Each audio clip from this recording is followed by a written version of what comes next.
Bulletin की शुरुआत करते हैं सीटीवी के खास कार्यक्रम से।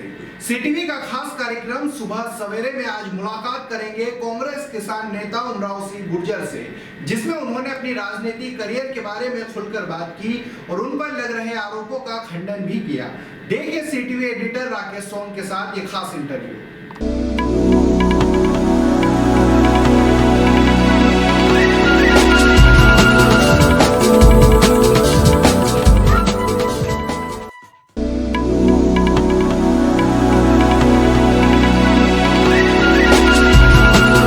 खास कार्यक्रम सुबह सवेरे में आपका स्वागत है। जैसा कि आप जानते हैं कि सुबह सवेरे में हम आपको ऑफबीट स्टोरी दिखाते हैं और एक ऐसी हस्ती से मिलाते हैं जिन्होंने अपने संघर्ष के बल पर अपना मुकाम पाया है। आज हमारे बीच हैं किसान नेता और कांग्रेस के प्रदेश सचिव उमराव सिंह गुर्जर। उमराव सिंह गुर्जर एक ऐसा नाम है जो जमीनी नेता के रूप में पहचाने जाते हैं। आइए जानते हैं क्या है उनकी कहानी और कैसे वे राजनीति में आगे बढ़े। भाई साहब, सीटीवी में आपका स्वागत है। सबसे पहले तो राजनीति की शुरुआत कहाँ से हुई थी और किस तरह से राजनीति में आने का विचार? देखो, कॉलेज चुनाव होते थे उस समय जो गरीब छात्र थे, जरूरतमंद थे, उनको बहुत सारी कॉलेज में समस्याएं होती थी जी। उनकी हमने लड़ाई लड़ना शुरू की। जब ऐसा कोई विचार नहीं था कि हम राजनीति में काम करेंगे, सिर्फ स्टूडेंट की लड़ाई लड़ते थे। ये बात कब की हुई? ये है 83-84। अच्छा, नीमच कॉलेज की? नीमच कॉलेज की। नीमच में डिग्री कॉलेज में हम पढ़ते थे। तब बहुत सारे छात्र ऐसे थे जिनको किताबों की जरूरत होती थी, जिनको आने जाने की सुविधा की जरूरत होती थी, जिनको यहाँ नीमच में हॉस्टल में व्यवस्था की जरूरत होती थी, या जिनको यहाँ देखकर पढ़ाई। उस समय एनएसवाई से था या यूथ पैनल चलता था? उस समय यूथ पैनल चलता था। अच्छा। और यूथ पैनल, क्रांतिकारी पैनल और एनएसवाई चुनाव लड़ती थी। अच्छा। हमारा यूथ पैनल गैर राजनीतिक संगठन था। उससे हम लड़कों की सहायता करते थे और उससे चुनाव भी लड़ते थे। अच्छा।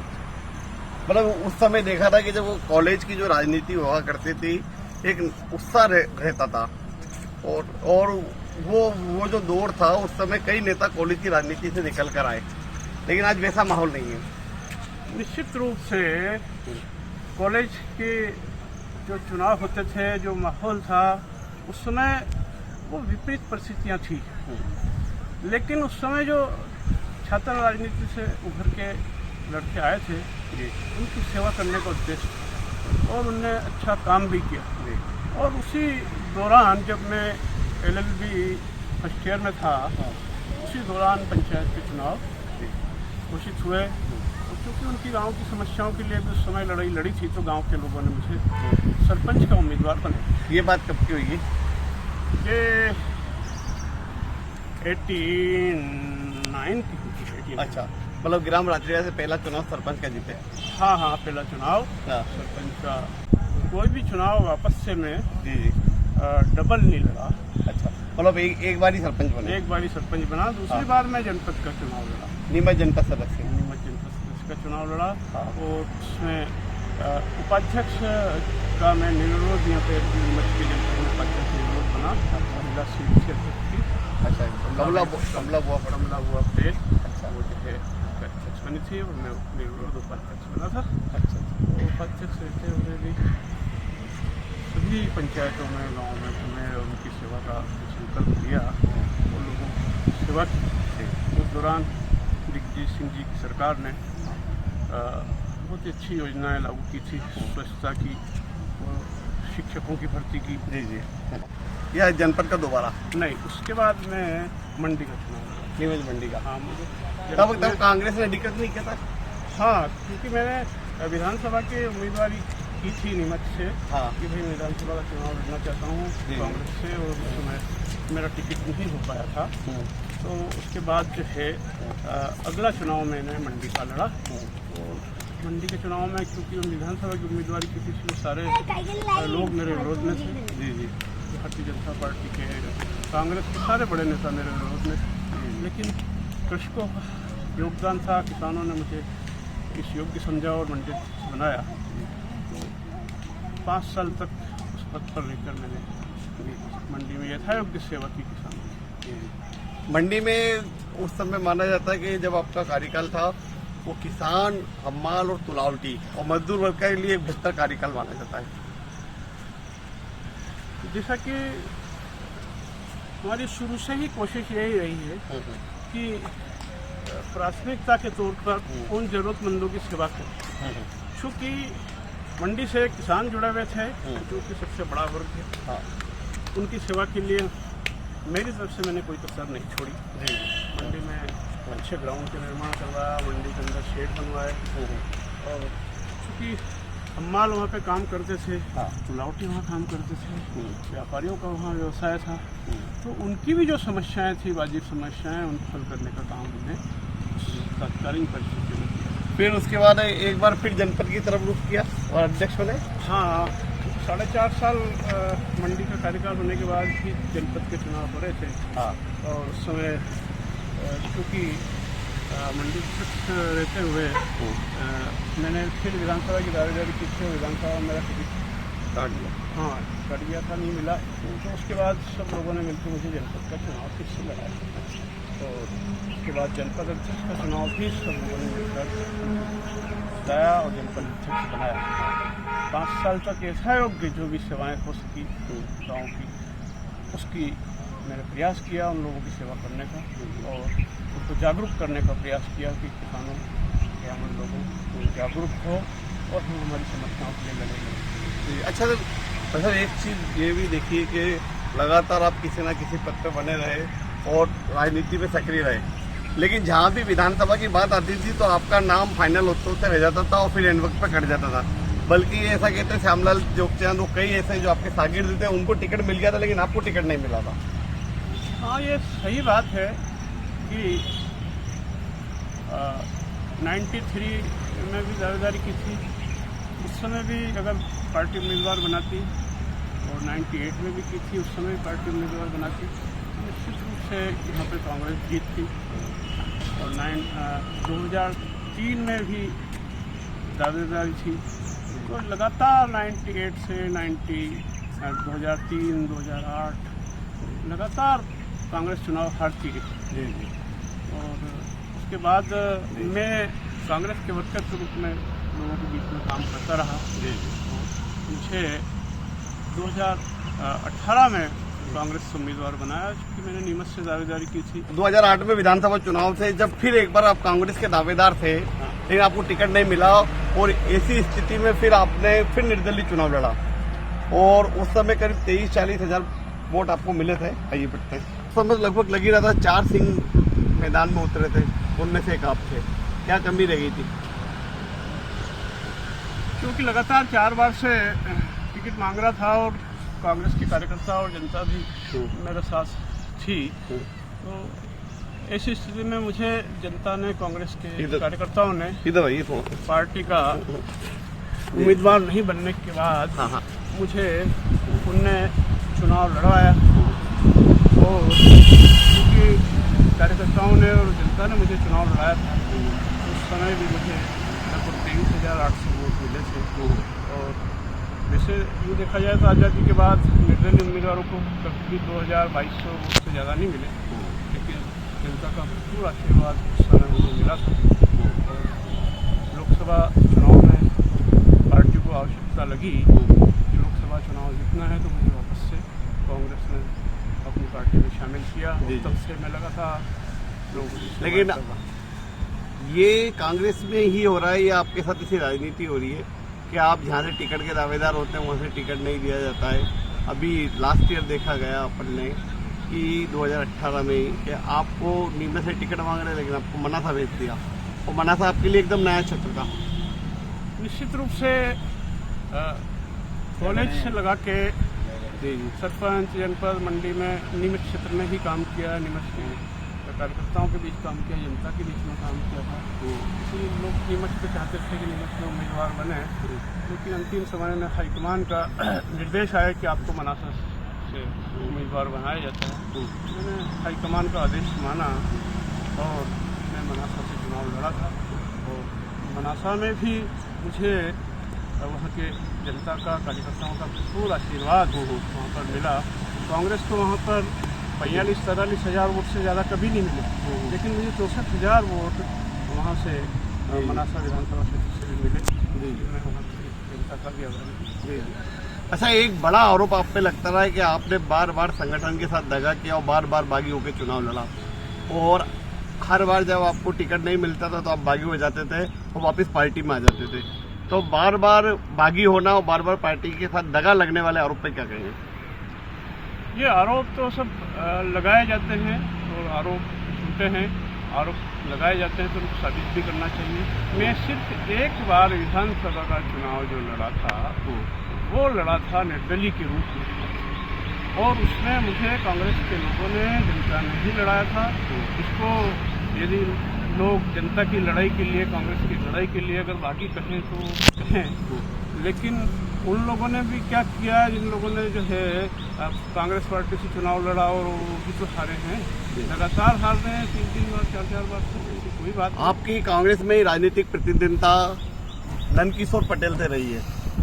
आपका टिकट कटता तो नंदकिशोर पटेल को मिलता और नंदकिशोर पटेल का टिकट कटता तो आपको मिलता। तो क्या कई बार आपको टिकट नहीं मिलने का एक बड़ा कारण नंदकिशोर पटेल रहे? तो मेरी किसी से भी प्रतिद्वंदिता नहीं रही। लेकिन आपके और नंदकिशोर पटेल के राजनीतिक मतभेद बहुत ज्यादा सामने आए। मेरा किसी से भी कोई मतभेद नहीं रहा। मैंने पार्टी से टिकट मांगा और मैं चूंकि किसान परिवार से हूँ, मैं गांव का रहने वाला हूँ, हमारे परिवार में कोई बड़े राजनीतिक ओहदों पे नहीं रहे, मैं एक छोटे से कार्यकर्ता के रूप में आगे बढ़ा। ठीक है, संघर्ष हमने किया और कांग्रेस पार्टी ने हमेशा हमारा सम्मान किया है और हमारी भावनाओं का सम्मान किया है। उम्मीदवार वो किसी को भी बनाए उसके लिए काम किया हमने। ऐसा कोई बात नहीं कि भाई किसी को उम्मीदवार बनाया हो उसके काम नहीं किया, और सभी उम्मीदवारों के लिए हमने। मेरा कोई भी राजनीतिक प्रतिद्वंदी नहीं है। हमारी लड़ाई जो है भारतीय जनता पार्टी से है, जो भारतीय जनता पार्टी गरीबों का शोषण कर रही है, चाहे वो किसी भी नाम से, किसी भी काम से कर रही हो, लेकिन उनका काम यह है कि लोगों की धार्मिक भावनाओं को आहत करके और केन प्रकारेण चुनाव जीतना, उनका उद्देश्य ये कतई नहीं है कि जनता एक बड़ा।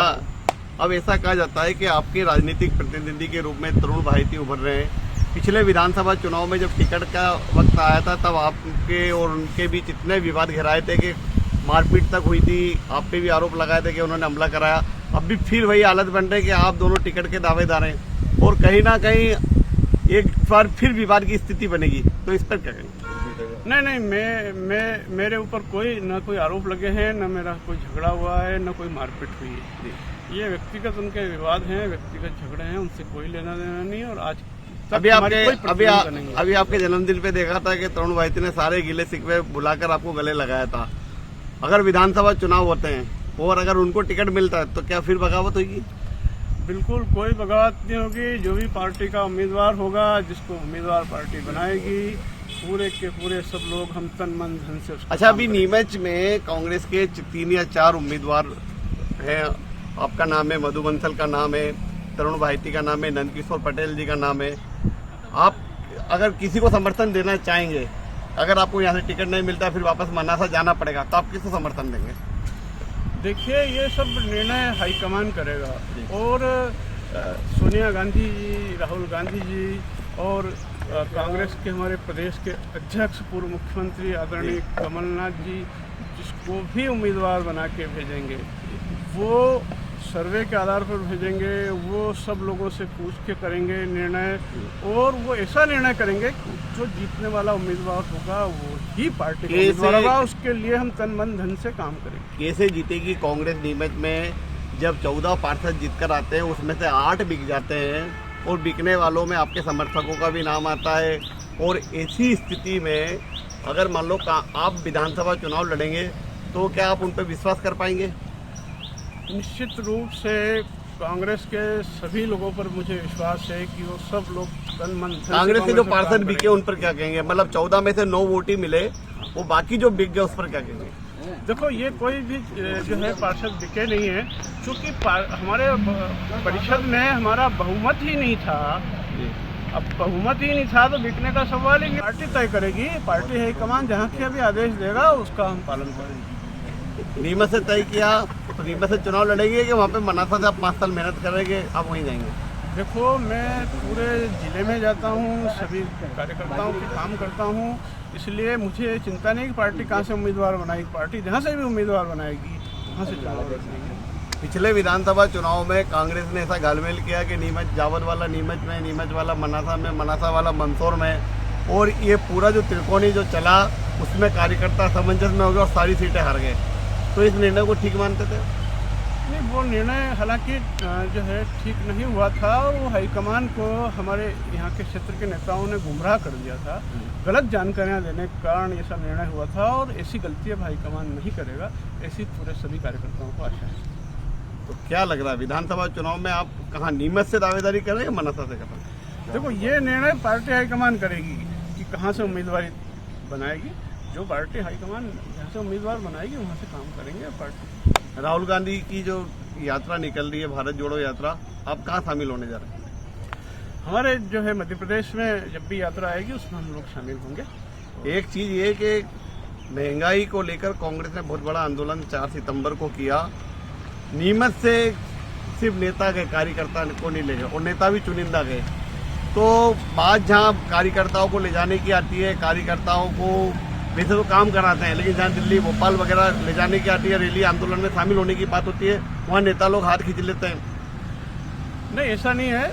पार्टी के हर आंदोलन में यहाँ के लोग शामिल होते हैं और चूंकि दिल्ली यहाँ से दूर था तो सभी कार्यकर्ता नहीं जा सकते थे, लेकिन प्रमुख कार्यकर्ता वहाँ दिल्ली के आंदोलन में शामिल हुए और बड़ा आंदोलन हुआ है महंगाई के खिलाफ। और पूरे देश के लोगों ने माना है कि कांग्रेस ने महंगाई के खिलाफ बहुत अच्छा आंदोलन किया। अभी कांग्रेस में कितने गुट मानते हैं आप?